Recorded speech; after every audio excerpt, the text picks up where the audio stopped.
Hi guys, this is Hero, and today I'm going to be discussing the hardest part about pursuing a spiritual life, okay? So the reason why is because the average person, or most of us, I would even say, coin material life and spiritual life as two separate different things, okay? And the reason why I got inspired to make this video now is because Venus, the past month and a half, it's been retrograde. The past few days, it's been stationary kind of. In the next couple days, it will be as well. And that whole stationary period, while it's slowing down in retrograde and shifting to progressive, moving very slow, it's debilitated in D9 and D60, okay? So extremely rare opportunity to expand on your material awareness, probably in my whole lifetime, okay? This is the most rare Venus transit I could imagine, okay? Because Venus doesn't go retrograde very much, and the whole time it's slowing down, it's in debilitated in D9 and D60, and the whole time it's speeding up, it's in D9 and D60, okay? Extremely rare. So most of our awarenesses are in high gear right now, right? As far as, you know, how we're viewing material life. And going forward, Venus is going to be closely conjunct Mars, neck and neck, throughout the whole sign of Capricorn, where it's not moving the fastest yet, right? Because for a while after Venus finishes retrograde, it's moving a little slow. So the whole time it's conjunct exalted Mars through Capricorn, and they both pass Saturn, which happens to be very strong in the own sign of Capricorn too. Okay, so this was a great opportunity to gain our awareness, but our awareness is going to be kicked up you know, quite a bit also as Venus goes into Capricorn with Mars at the same time, while Saturn is sitting right in the middle of it, okay? So let me go ahead and get started. So hardest part about pursuing a spiritual life, because like I said, your Venus is going to be very frustrated, and most likely a lot of you are going to turn towards spirituality, okay? So the hardest part actually is that we view them both as separate, which is kind of a misconception, and I'll tell you why. When things are going really well in life, materially, most people are not going to pursue spirituality, right? It's like, what's the point? Everything's going great, blah, blah, blah. And then when things are going bad, some people will turn to spirituality, okay? But then when things go right back good, they go right towards materialism again. Some people, okay?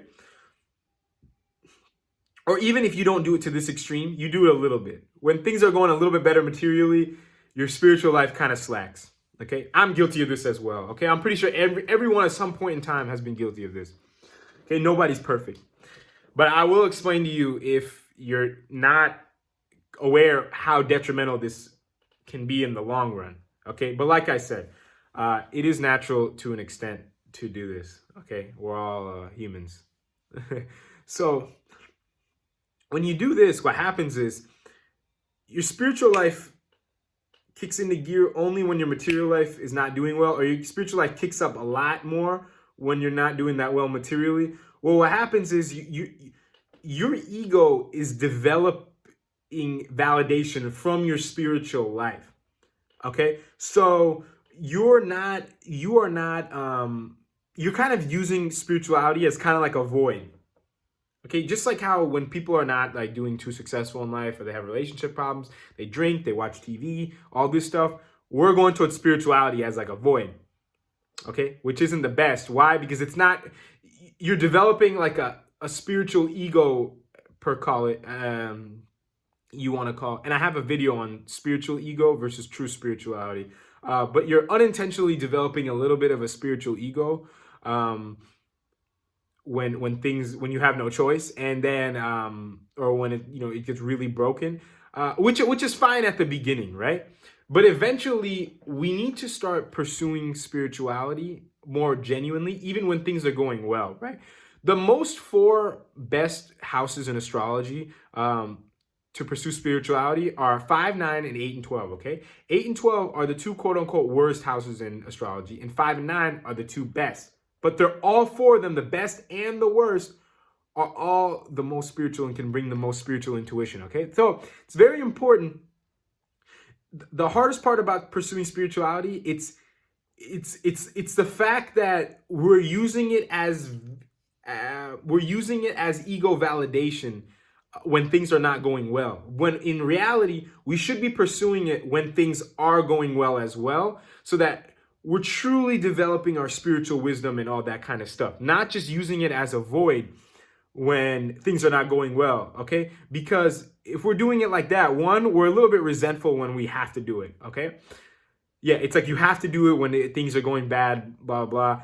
And you're not really growing like as much because, like I said, you're kind of just turning to it as like a time pass until things get better, okay? And also, yeah, okay, you're being aware of stuff when things are bad, but you also need to be aware of stuff when things are good, okay? If you, let's just say you don't have a lot of money, yeah, sure, you can detach and be like, hey, you know what?